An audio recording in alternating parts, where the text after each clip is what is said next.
तो hey guys, कैसे हैं आप सभी। एक बार फिर से आपका स्वागत है हमारे इस चैनल पे, जहाँ पे हम डिस्कस कर रहे हैं कॉमर्स की एक एमसीक्यू की सीरीज, जिसके ऑलरेडी मैं यहाँ पे पब्लिश कर चुका हूँ 10 पार्ट, है ना। ये 10 पार्ट आ चुके हैं और ये 11th वाला पार्ट हम आज करने जा रहे हैं डिस्कस।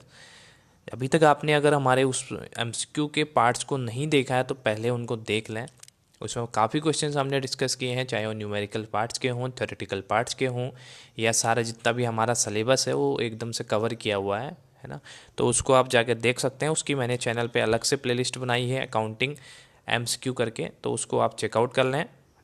10 पार्ट, एक एक पार्ट सारे एक साथ आपको वहाँ पे मिल जाएंगे। और दूसरी बात, अगर चैनल पर नए हैं तो चैनल को सब्सक्राइब जरूर कर देना यार, क्योंकि है ना, आपको इस तरह की वीडियो और मिलने वाली है आगे को। इस सीरीज़ को हम काफ़ी आगे तक कंटिन्यू करने वाले हैं, ताकि हमारे जितनी ज़्यादा एमसीक्यू की हम प्रैक्टिस करें, उस हिसाब से हमें एग्जाम्स में वहाँ पे हेल्प मिले और हमें एक तरह से हम क्वेश्चन से ना फेमिलियर हो जाएं। तो इसीलिए एमसीक्यू को किया जाता है कि हमें एग्जाम्स में ज़्यादा परेशानी ना हो। तो चलिए स्टार्ट करते बिना देरी किए।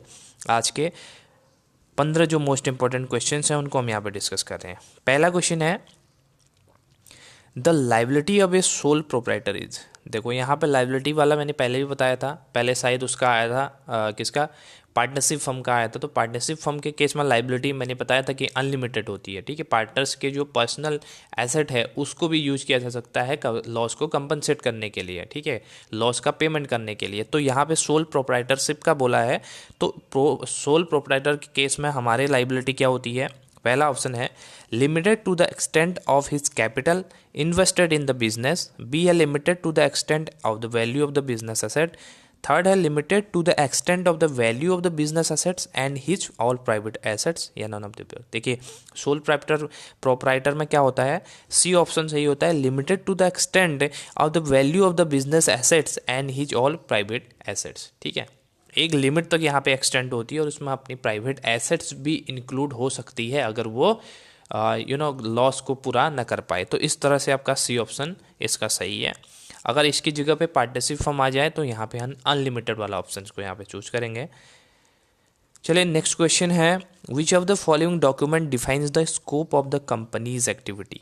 ठीक है, यहाँ पे कंपनी के अंदर हमारे पास दो तरह के मेनली जो डॉक्यूमेंट्स होते हैं वो होते हैं, एक होता है मेमोरेंडम ऑफ एसोसिएशन और एक होता है आर्टिकल ऑफ एसोसिएशन, ठीक है। ये थर्ड जो प्रोस्पेक्टस और स्टैट्यूटरी डिक्लेरेशन है, ये प्रोस्पेक्टस बेसिकली जो शेयर्स इश्यू किए जाते हैं, डिबेंचर इश्यू किए जाते हैं, तो उस समय ये जारी किया जाता है, यानी पब्लिक को जो प्रोस्पेक्टस जारी किया जाता है ऑफर, तो उसको प्रोस्पेक्टस बोलते हैं। तो इनका तो मतलब नहीं है, हमारा मतलब है मेमोरेंडम ऑफ एसोसिएशन या आर्टिकल ऑफ एसोसिएशन से। देखिए, आर्टिकल ऑफ एसोसिएशन का क्वेश्चन हम पहले कर चुके हैं। आर्टिकल ऑफ एसोसिएशन में अलग अलग तरह के हमारे क्लॉज होते हैं, ठीक है, name clause, address clause, objective clause, ठीक है। तो इस तरह के जो क्लॉज होते हैं वो होते हैं आर्टिकल ऑफ एसोसिएशन में। मेमोरेंडम ऑफ एसोसिएशन में हमारे क्या होती हैं, जैसे कि नाम से आपको दिखेगा कि मेमोरेंडम हमारा क्या होता है। मेमोरेंडम अकाउंट हम बनाते क्यों हैं, इसको ऐसे याद रख लो कि मेमोरेंडम हमारा एक याद, मतलब जब हम अकाउंटिंग करते हैं तो एक याद रखने के लिए हम एक रफ में वर्क करते हैं, उसको मेमोरेंडम बोल देते हैं। तो मेमोरेंडम ऑफ एसोसिएशन, एसोसिएशन का मतलब होता है एसोसिएट करना, जोड़ना किसी चीज़ को। तो हमारा क्या बोल रहा है, scope of the companies activities, activities के स्कोप को कौन एसोसिएट करता है, वो करता है मेमोरेंडम ऑफ एसोसिएशन, ठीक है। इस चीज़ को याद रखेंगे। और अगर कहीं पे क्लॉज की बात आ गई, अलग अलग 3-4 क्लॉज दे दिए, तो वो हमारा आ जाएगा आर्टिकल ऑफ एसोसिएशन से। इसका राइट आंसर है ऑप्शन नंबर ए, ठीक है। थर्ड क्वेश्चन है, an intent house is one which. देखिए, इंडेंट हाउस किसको बोला जाता है, ए बोल रहा है serves as middleman between importer and exporter for the good of getting orders. Second है pack and forward the goods. Third है guarantees the payment for the good, perform custom formalities on the behalf of the importer. तो इसका देखिए, हम D से start करते हैं, performs custom formalities on behalf of the importer. ये तो हमारे किस में आ गया, एक तरह से हमारे पास कस्टम ड्यूटी के अंतर्गत आ गया, जो हमारे कस्टम की जो फॉर्मेलिटीज़ हैं उनको पूरा करने के लिए जो इम्पोर्टर के बिहाफ में कोई काम करता है, तो वो तो एकदम कस्टम ड्यूटी के अंतर्गत आ गया और उसका इससे कोई मतलब नहीं है। Guarantees the payment for the goods, ठीक है। गारंटी तो गारंटी ही होती है पेमेंट्स के लिए, तो उसका तो हम हमारा इंटेंट हाउस से किसी प्रकार का कोई मतलब नहीं है, क्योंकि गारंटी तो हर कोई देता है, तो उसी तरह से गारंटी को हम ले सकते हैं। Packs and forward the goods, ये तो हमारे पैकेजिंग एंड सेलिंग्स में आ गया। फर्स्ट ऑप्शन है serves as middleman between importer and exporter of the goods for getting orders. Yes, right answer ये है हमारा ए। ठीक है, ए राइट आंसर है, क्योंकि देखो ये जो इंडेंट हाउस होता है ये एक मिडिल मैन की तरह काम करता है, जिसको हम कहते हैं कमीशन एजेंट की तरह काम करता है, जो क्या करता है हमारे इंपोर्टर और एक्सपोर्टर के बीच में डीलिंग कराता है। ठीक है, किस चीज़ के लिए? फॉर गेटिंग ऑर्डर्स, गुड्स के ऑर्डर के लिए ये मिडिल मैन क्या करता है, इंपोर्टर और एक्सपोर्टर के बीच में डीलिंग करवाता है, तो that is called indent house. ठीक है, नेक्स्ट क्वेश्चन की तरफ बढ़ते हैं। A letter of credit is produced by, इसको समझने से पहले लेटर ऑफ क्रेडिट को समझना जरूरी है। देखिए लेटर ऑफ क्रेडिट होता क्या है, फॉर एग्जांपल हमारे पास ए एंड बी दो, एक इंपोर्टर है एक एक्सपोर्टर है। ठीक है, मैं मान लेता हूँ कि ए ने गुड्स को इंपोर्ट किया, बी ने गुड्स को एक्सपोर्ट किया। ठीक है, तो सीधी सी बात यह है कि पैसा कौन किसको देगा। ठीक है, गुड्स के बदले में पैसा कौन किसको देगा, तो सीधी सी बात है इंपोर्टर किसको देगा, एक्सपोर्टर को देगा, क्योंकि उसने गुड्स को खरीदा है, इंपोर्ट किया है। तो अगर गुड्स को इंपोर्ट करने के तुरंत बाद अगर पेमेंट कैश पेमेंट नहीं कर पाता है, ठीक है इंपोर्टर, तो उस केस में लेटर ऑफ क्रेडिट इशू किया जाता है। समझ में आ गई बात? एक्सपोर्टर ने इंपोर्टर को क्या किया, गुड्स सोल्ड किए, और इंपोर्टर ने क्या किया, उसके बिहाफ में जो गुड्स थे उसके बिहाफ में एक लेटर इश्यू किया उसके पेमेंट के regarding, that is called letter of credit. ठीक है, और एक मोस्ट इंपॉर्टेंट चीज़ और, इन दोनों के इंपोर्टर और एक्सपोर्टर के बीच में एक बैंक काम करता है। ठीक है, उस बैंक का काम होता है as a middleman, as a agent काम करना। वो कैसे काम करता है कि अगर किसी केस में इंपोर्टर फेल कर जाता है पेमेंट करने को एक्सपोर्टर को, ठीक है, इंपोर्टर क्या करता है, फेल कर जाता है, पेमेंट नहीं कर पाता एक्सपोर्टर को, तो इस केस में बैंक की लाइबिलिटी बनती है कि वो उस पैसे को एक्सपोर्टर को पेमेंट करे। ठीक है, तो ये होता है हमारा लेटर ऑफ क्रेडिट। तो लेटर ऑफ क्रेडिट को कौन प्रोड्यूस करता है, कौन बनाता है, तो इसको कौन बनाएगा, इंपोर्टर बनाएगा, क्योंकि माल कौन खरीद रहा है, हमारा इंपोर्टर उस गुड्स को परचेज कर रहा है और उसे ही उसका पेमेंट भी करना है। राइट, नेक्स्ट क्वेश्चन है table A of the companies act gives a model of.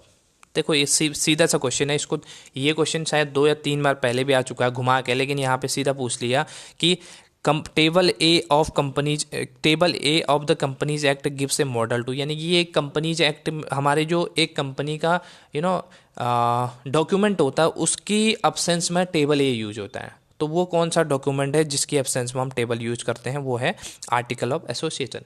जहाँ पे आर्टिकल ऑफ एसोसिएशन नहीं दिया जाता है, नहीं होता है, उस केस में हम टेबल ए का यूज करते हैं, क्योंकि टेबल ए में सेम वही प्रोविजंस दिए गए हैं जो आर्टिकल ऑफ एसोसिएशन में हमारे होते हैं।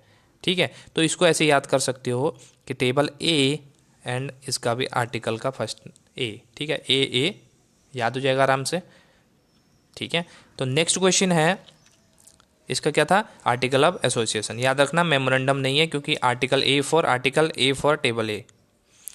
नेक्स्ट क्वेश्चन है first auditor of a company is appointed by. जो फर्स्ट ऑडिटर होता है कंपनी का उसको कौन अपॉइंट करता है, उसको अपॉइंट करते हैं कौन, शेयर होल्डर करेगा, सेंट्रल गवर्नमेंट करेगी, कंपनी लॉ बोर्ड करेगा, बोर्ड ऑफ डायरेक्टर्स करेगा। देखो पहला जो ऑडिटर होता है उसको अपॉइंट करता है बोर्ड ऑफ डायरेक्टर्स, उसके बाद जैसा केस होगा उसके अकॉर्डिंग होता है, बेसिकली उसके बाद शेयर होल्डर अपॉइंट करता है, या फिर जिस तरह का केस होगा वो फॉलो होगा, लेकिन पहला हमारा बोर्ड ऑफ डायरेक्टर्स की रिस्पॉन्सिबिलिटी होती है ऑडिटर को नियुक्त करने की। Clear? Next question, which of the following is not qualified to be a company auditor. देखिए कंपनी ऑडिटर रखने के लिए हम किसी को भी ऐसे ऑडिटर नहीं रख सकते, उसके लिए एक क्वालिफिकेशंस होती है। एक तो वो सीए होना चाहिए, और उसका जिस कंपनी में ऑडिटर बन रहा है उसमें उसका सब्सटेंशियल इंटरेस्ट नहीं होना चाहिए। ठीक है, मतलब किसी तरह का उससे कनेक्टेड नहीं होना चाहिए, किसी तरह का उसके जो फैमिली के मेम्बर हैं उसमें उस कंपनी में जॉब करने वाले नहीं होने चाहिए, है ना। उसके अलावा वो कंपनी से किसी तरह की कोई सैलरी ना लेता हो। इसके अलावा अलग अलग क्लॉज बनाए गए हैं जिसके अंदर एक कंपनी के ऑडिटर की क्वालिफिकेशन और डिसक्वालिफिकेशंस को यहाँ पे एलिजिबिलिटी को यहाँ पे दर्शाया गया। तो उसको हम डिटेल में बाद में डिस्कस करेंगे जैसे जैसे क्वेश्चन अपने पास आते रहेंगे। तो यहाँ पे पूछा है कि हमें ऑप्शंस के अकॉर्डिंग देखना है कौन सा यहाँ पे कंपनी के लिए क्वालिफाइड नहीं है कंपनी ऑडिटर के लिए। A body corporate, an employee of the company, a person who is intended to company for an amount of exceeding ₹1000 या ऑल ऑफ द अबव। देखिए यहाँ पे बॉडी कॉर्पोरेट को हम कंपनी को कंपनी ऑडिटर तो नहीं बना सकते, है ना, पर्सन ही तो होगा, पर्सन ही तो सीए किया होगा, तो उसको बॉडी कॉर्पोरेट जो ये कंपनी हो गई उसको तो हम कंपनी ऑडिटर नहीं मान सकते, तो ये भी हमारा नहीं है, डिस्क्वालीफाई है। An employ of the company, ये तो बिल्कुल हो ही नहीं सकता, क्योंकि किसी कंपनी के एम्प्लॉय को कैसे आप जो है वहाँ पे ऑडिटर अपॉइंट कर सकते हैं, क्योंकि उसमें तो बाइजनेस आ जाएगी, वो तो फेवर करेगा ही, है ना, कंपनी के पक्ष में तो फेवर करेगा ही, तो that is not valid. C है a person who is indebted to the company for an amount of the exceeding 1000। तो ये हो गया कि कंपनी से उसने क्या लेना है, 1000 रुपये का, मतलब एक तरह से हो गया कंपनी ने उसको क्या करना है, पेमेंट करना है 1000 रुपये का। इस तरह से वो कंपनी के लिए एक तरह से लाइबिलिटी है, तो वो किसी न किसी तरह से, मतलब एक तरह से कंपनी से जुड़ा हुआ है, कंपनी से उसका कुछ न कुछ लिंक है, तो इस केस में भी वो कंपनी ऑडिटर नहीं बन सकता है। ठीक है, तो क्योंकि वो अपने डिसीजन को इन्फ्लुएंस कर सकता है, ये सब चीज़ें उसके डिसीजन को इन्फ्लुएंस करेंगी ही करेंगी, नॉर्मल सी बात है। तो ऑल ऑफ द अबव इसका राइट आंसर होता है, इसमें से कोई भी कंपनी ऑडिटर बनने के लायक नहीं है।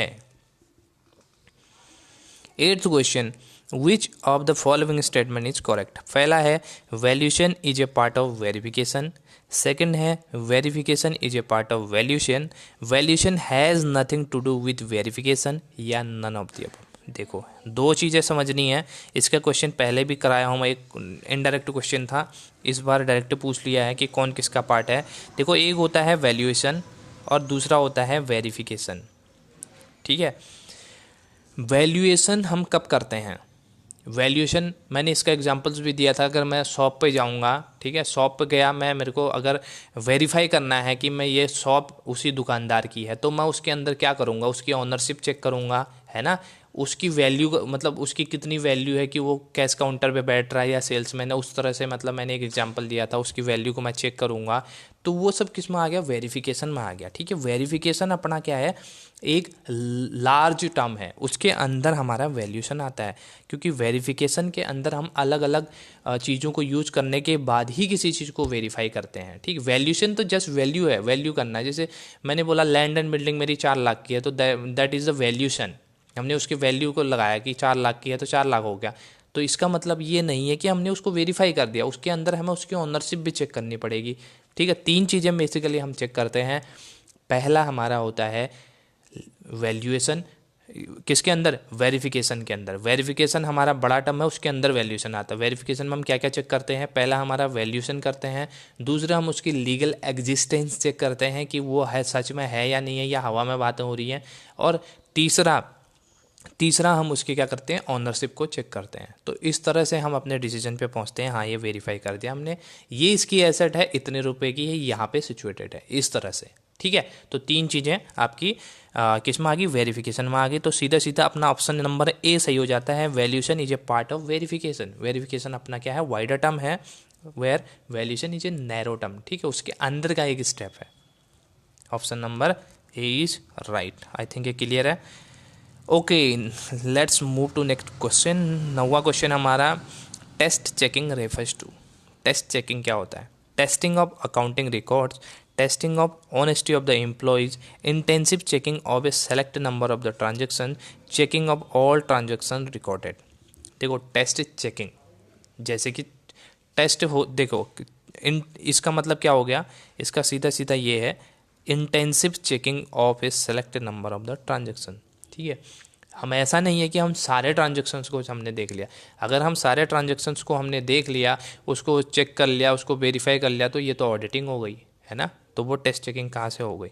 और यहाँ पे टेस्टिंग ऑफ अकाउंटिंग रिकॉर्ड्स भी नहीं हो सकता, अकाउंटिंग रिकॉर्ड्स को टेस्ट करना, ठीक है, ये तो नहीं है। तो ऑप्शन नंबर हमारा सी सही है, intensive checking of A select number of the transaction, यानी कि ऐसे ट्रांजेक्शन जिस पे हमें डाउट है। ठीक है, कुछ ऐसे सेलेक्टेड ट्रांजेक्शन जिस पे हमें लगता है कि हाँ इस तरह की गलतियाँ इस पे हो सकती हैं, इस तरह के डाउट है, तो उनको हम इंटेंसिवली हम उसको चेक करेंगे। तो ये हमारा होता है टेस्ट चेकिंग। ओके, चलिए नेक्स्ट क्वेश्चन है, continuous audit is suitable for. Continuous audit क्या होता है मैं पहले भी बता चुका हूँ। ऑडिट के अलग अलग डिफरेंट टाइप मैं आपको बता चुका हूँ। इंटरनल ऑडिट क्या होता है, एक्सटर्नल ऑडिट क्या होता है, इंटरनल ऑडिट के क्या पार्ट होते हैं, एक्सटर्नल ऑडिट के क्या पार्ट होते हैं, ये मैं आपको पहले बता चुका हूँ। तो प्लीज़ आप पुरानी वीडियो को देख लें। तो कंटिन्यूअस ऑडिट हमारा बेसिकली किस में किया जाता है, ये हमारे बैंकिंग सेक्टर से रिलेटेड में किया जाता है।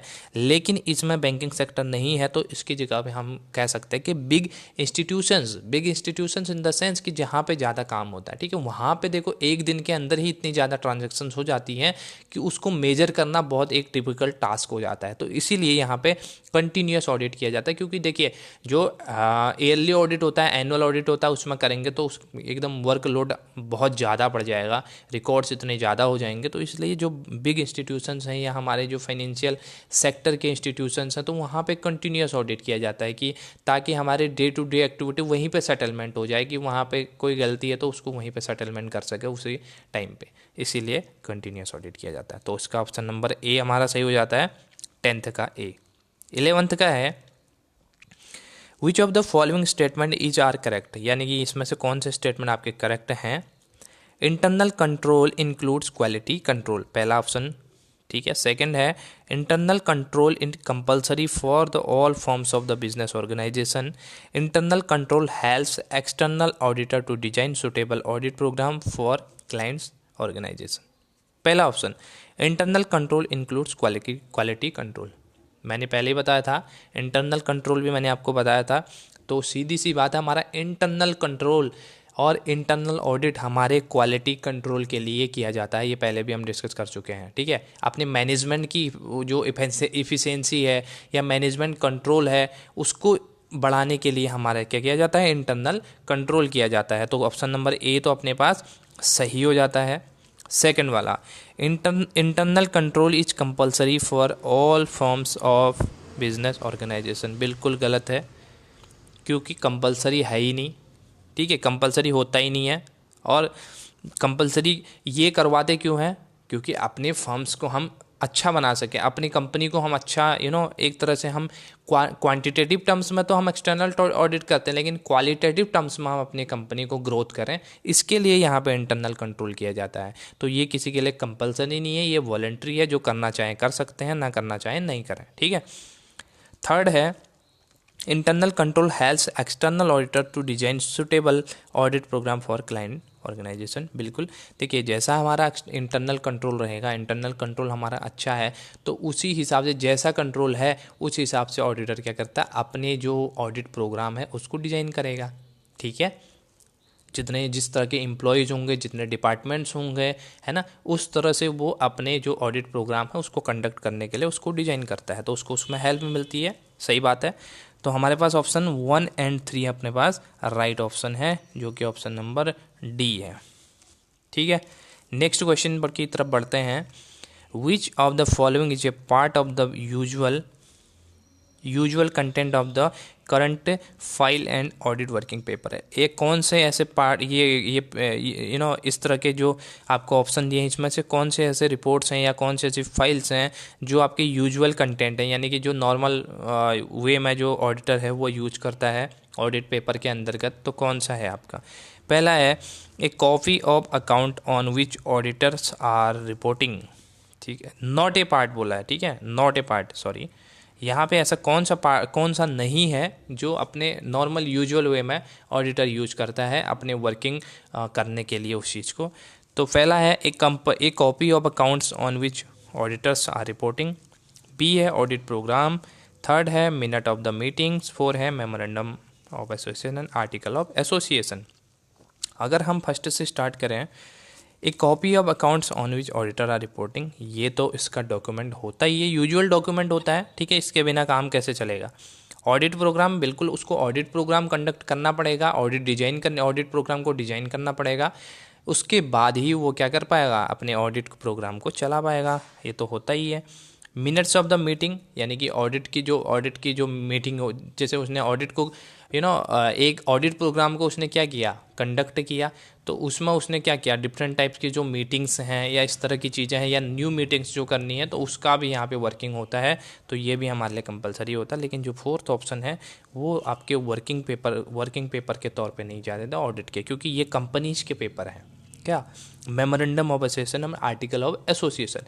इससे पहले मैंने बताया था कि टेबल ए किससे रिलेटेड होता है, तो आप अपने मन में बता सकते हैं कि टेबल ए किससे रिलेटेड होता है, सीधी सी बात है हमारे आर्टिकल ऑफ एसोसिएशन से, क्योंकि A for article, A for table A, simple. तो इसका राइट आंसर क्या है, 12th का बी है, right, sorry last option D है, क्योंकि ये memorandum of association, article of association, ये तो कंपनीज़ के होते हैं। और ये देखो, ये दो डॉक्यूमेंट जो होते हैं ना, ये कंपनीज़ के फॉर्मेशन के, इनकॉर्पोरेशन के टाइम पे ही रजिस्ट्रार को चले जाते हैं, ठीक है, रजिस्ट्रार को जमा होते हैं, तो इसका ऑडिटर से ज़्यादा कोई मतलब नहीं है, ठीक। Next question, consider the following statements. पहला है, audit working papers are maintained because, audit के जो वर्किंग पेपर हैं, जो भी वर्क हुआ, जो भी ऑडिटर ने काम किया, वो क्यों मेंटेन किए जाते हैं, उसके लिए क्या ज़रूरी है मेंटेन करना। They act as a guide to subsequent audit, they verify the arithmetical accuracy of the books of accounts. Next है, they provide evidence of the work performed by the auditor. तो इसमें से पूछ रहा है कि ये क्यों ज़रूरी है ऑडिटर के लिए पेपर रखना, ठीक है। They act as a guide to subsequent audit, ठीक है, होता है, क्योंकि इसी से तो पता चल पाएगा जो उसने रिपोर्ट तैयार करनी है, लास्ट में जो फाइनल रिपोर्ट तैयार करनी है, तो वो इसी वर्किंग पेपर के थ्रू वो जारी करेगा कि आपके कितने अकाउंट्स में आपके कितना कोई फ्रॉड है, या आपके मेंटेन बढ़िया से मेंटेन है, आपके वाउचर्स हैं, सब कुछ बने हुए हैं, तो वो उस तरह से अपनी रिपोर्ट को प्रिपेयर करने के लिए इसका गाइड, एक तरह से इसको गाइड बनाएगा अपने वर्किंग पेपर को, बिल्कुल सही है। They verify the arithmetical accuracy of the books of accounts. देखो, अर्थमेटिकल एक्यूरेसी के लिए अपने वर्किंग पेपर को एविडेंस के रूप में रखने की ज़रूरत नहीं है, क्योंकि वो तो हमारे फाइनेंशियल स्टेटमेंट्स को चेक करने के बाद ही उसको पता चल जाएगा, ठीक है। जब वो वेरीफाई करेगा तो उसी टाइम उसको पता चल जाएगा, उसके वर्किंग पेपर की ज़रूरत नहीं है। थर्ड है, सेकंड आपका गलत हो गया, दे provide evidence of the work perform by auditor. Obviously जो उसने वर्क किया उसका उसके बाद एविडेंस रहेगा कि मैंने ये वर्क यहाँ पे किया है, जो उसके पेपर में, ठीक है, रखा हुआ है। तो इस तरह से अपना जो ऑप्शन है 1 और 3 यहाँ पे सही हो जाता है, ऑप्शन नंबर सी।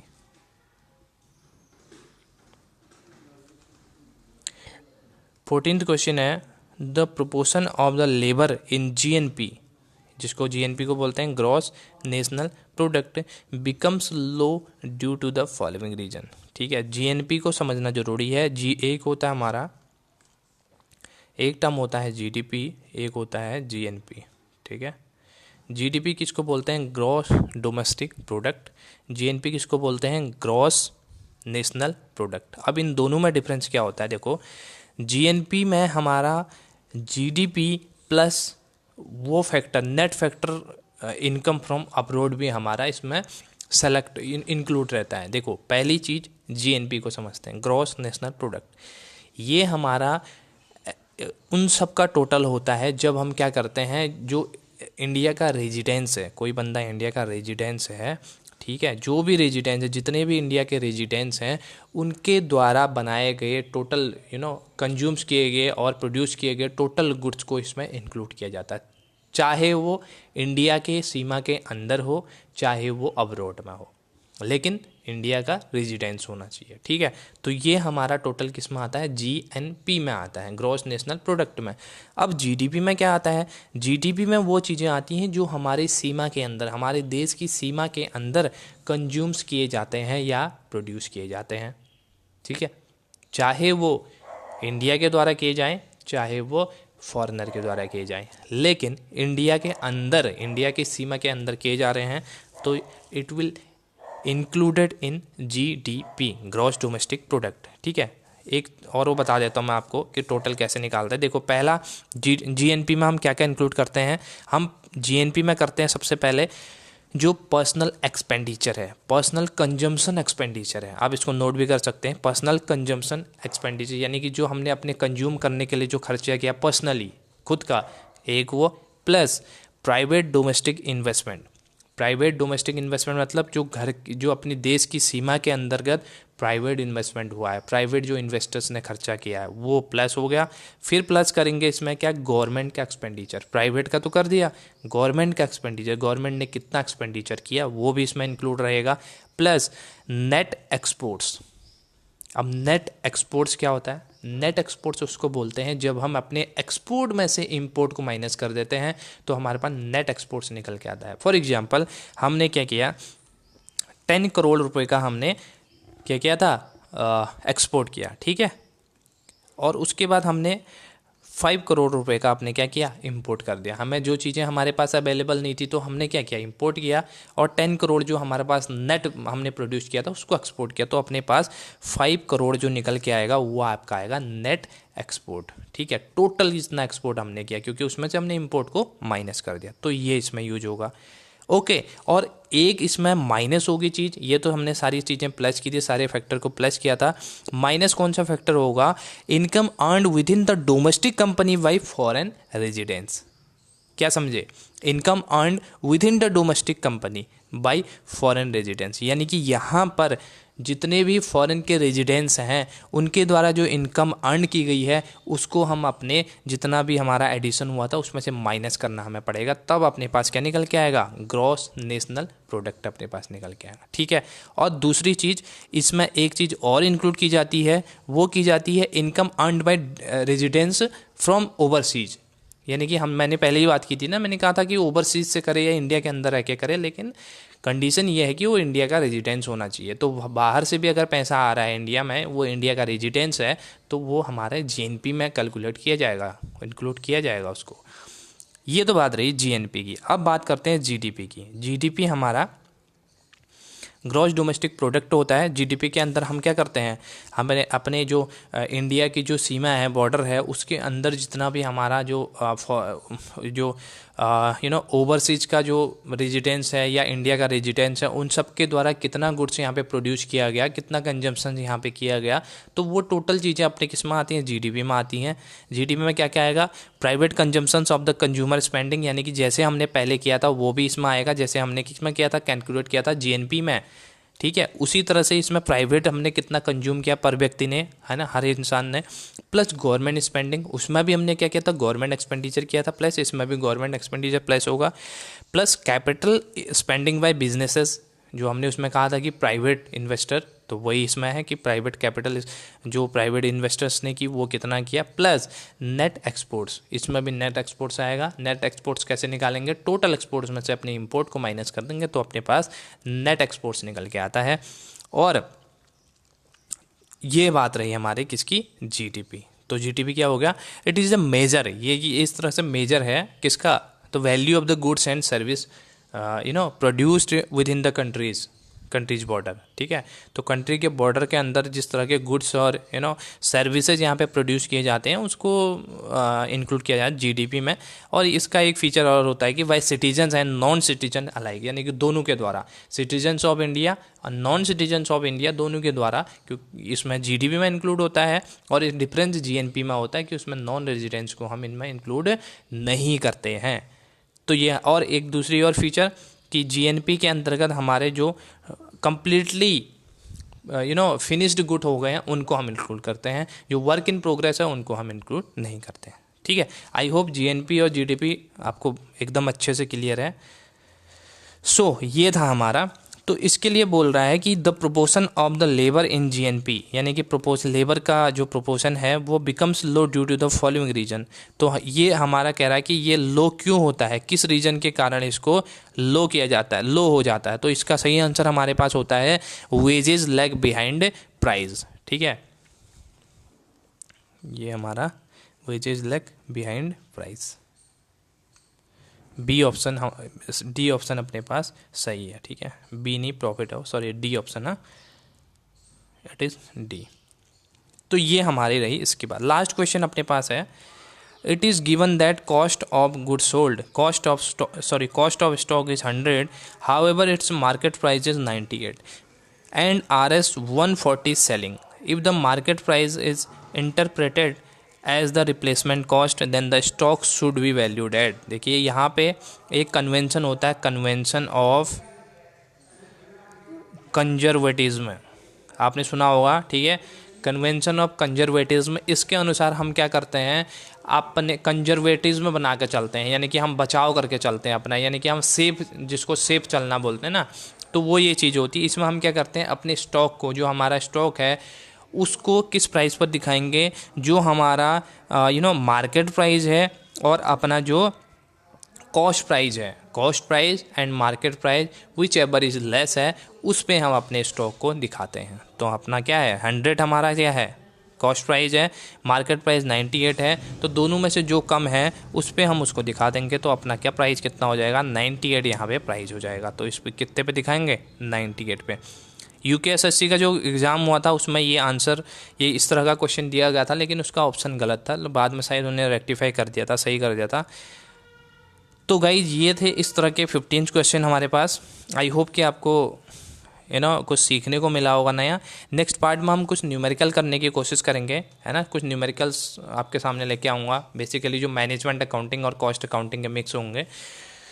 और मिलते हैं गाइज नेक्स्ट वीडियो में, तब तक कीप वॉचिंग। अगर आप नई चैनल पे हैं तो सब्सक्राइब और लाइक ज़रूर कर देना, तभी तो पता चलेगा कितने लोग देख रहे हैं। अगर आप अच्छा रिस्पॉन्स रहा तो इस सीरीज़ को हम क्या करेंगे, आगे बहुत आगे तक कंटिन्यू करेंगे एग्जाम्स तक। और अगर आपका रिस्पॉन्स नहीं रहा तो फिर मैं क्या कह सकता हूँ, ठीक है। So guys thank you so much, bye bye, take care, मिलते हैं नई वीडियो के साथ, बाय बाय।